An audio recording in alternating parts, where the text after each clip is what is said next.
Hey guys, welcome back. Today we are working on an AC compressor in my mother's 2011 Kia Sorento. This is the 4-cylinder engine, the 2.4 liter 4-cylinder engine. Now I know a lot of you probably want to get back to seeing Supra and see how that whole brake situation worked out. Just stay tuned and watch the next video, I guess. Anyway, shameless plug. Let's get to it.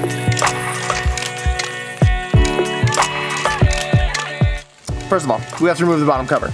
In this car, it happens to be a mix of 12mm bolts and Phillips head clips. Pull that off and we're gonna get a better look at the AC compressor and what it's actually gonna take to get it out.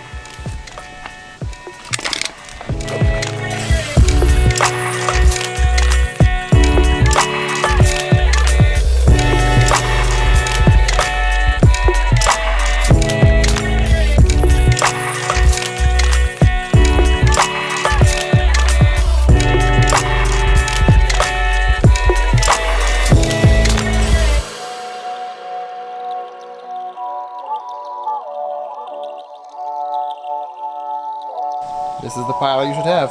You have 8 12mm bolts, 4 plastic retaining clips, and 1 undershield. Next, jack the passenger side of the car up, remove the wheel to try to pull those plastic pieces away.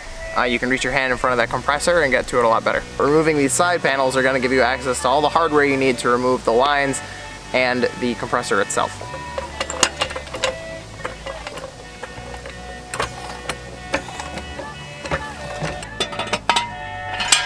So for those of you who haven't seen this before, this is a wheel lock.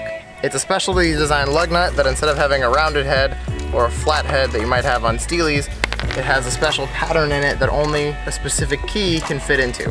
When you order these from the dealership, they come in a little plastic kit that come with all of these different locking lug nuts. Most customers will put their factory lug nuts back in that kit along with the key. You can also often find them in trunks. They have them in organizers next to the jacks and next to the spare tools. An important thing to know about these is how they operate. So I'm going to show you real quick because I see a lot of these get broken at dealerships. This here is the lug nut that I'm referring to. This key is a very specific pattern designed to fit into that lug nut. To make sure your locking key is really engaged, you want to make sure to give it a good twist and it should drop in just like that. Now oftentimes what happens, technicians will twist it and it gets stuck and they'll assume that that's okay and then they'll impact it off. You want to make sure it drops in to the actual patterned cut like that.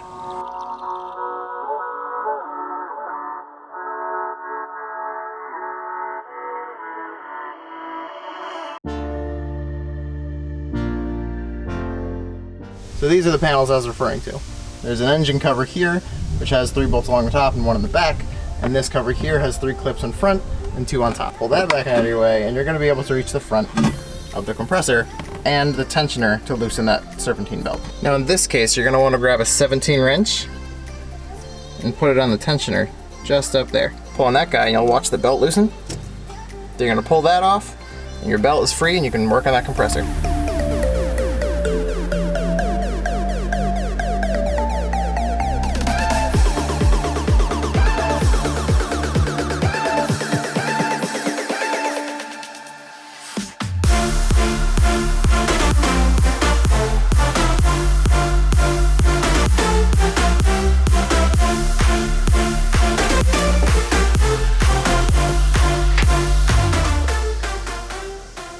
Compressor.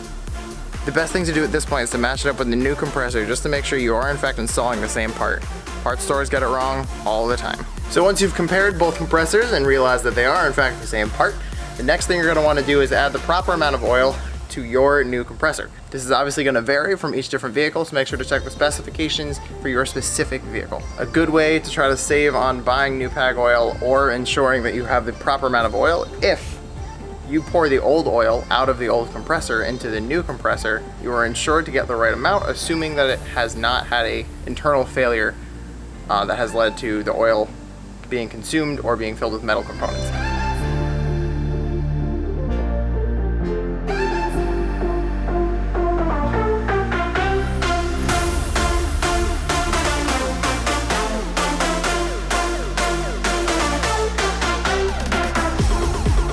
I find it helpful to leave these caps on the new compressor when you're installing it to ensure that all the oil you just put in doesn't come right back out. Bear in mind, it's not a lot of oil, so it's very easy to underfill and overfill these, so please make sure you are filling it to the proper amount. Let's get the new guy in and get to getting this AC back. By the way, it was 102 degrees when I got in the car this afternoon. That's too hot.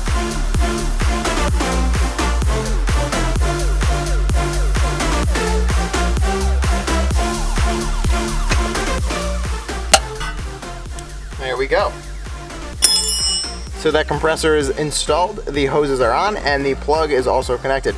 I happen to have an orifice valve for this as well, so we're gonna do that.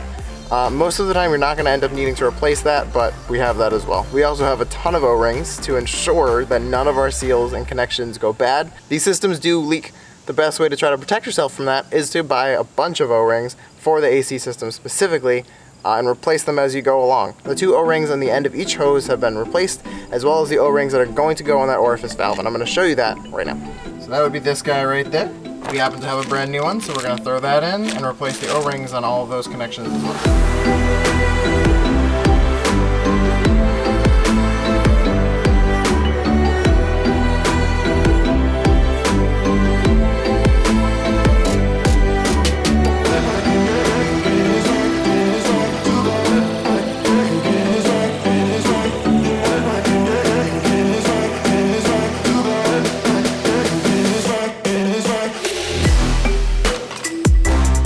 Now you can bring it to a shop and have them charge the AC system. Oftentimes, they will run diagnostics on the system by putting it under vacuum to test for any kind of leaks. Tonight, I'm gonna fill it with one of these cans, and in a future episode, I'm gonna show you guys how to evacuate the system and charge it properly. Till then, guys, that's all I've got.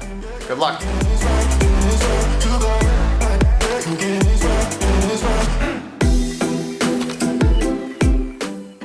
The 2.4 liter. Now I'm sure some of you probably want to get back to Supra and seeing how those rims and brakes turned out. Oh, can't say that. The 2.4 liter 4-cylinder engine.